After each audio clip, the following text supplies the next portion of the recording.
دوسری چیز کیا پسند ہے؟ وہ ہے صلہ رحمی کرنا۔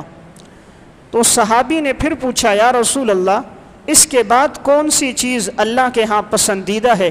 تو نبی اکرم صلی اللہ علیہ وسلم نے فرمایا ثم صلۃ الرحم، پھر اللہ کے ہاں پسندیدہ عمل صلہ رحمی کرنا ہے۔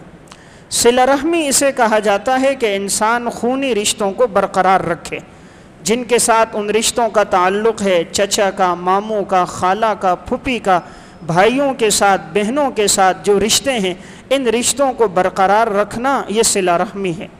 نبی اکرم صلی اللہ علیہ وسلم نے فرمایا من احب ان یبسط له فی رزقہ وینسأ له فی اثرہ فلیصل رحمہ، جو یہ چاہے کہ اللہ اس کی جان میں برکت دے، اس کے رزق میں برکت دے، اس کی اولاد میں برکت دے، اسے چاہیے کہ صلہ رحمی کو قائم کرے۔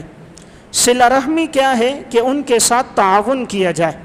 اگر انہیں مال کی ضرورت ہے، رشتہ داروں میں، عزیز و اقارب میں، تو مشکل موقع پہ تعاون کیا جائے، اور اگر وہ بیمار ہیں تو عیادت کے لیے جایا جائے، اگر انتقال ہو گیا تو جنازے میں شرکت ہو، اور اگر خوشی آئی ہے تو خوشی پہ مبارکباد دی جائے، کسی پریشانی اور تکلیف میں ہے تو ان کے پاس جایا جائے اور انہیں اس میں تسلی دی جائے، یہ صلہ رحمی ہے۔ تو انسان اپنے لیے زندگی نہ گزارے بلکہ معاشرے کے لیے زندگی گزارے، ایسا انسان سب کی نظروں میں محبوب ہوتا ہے۔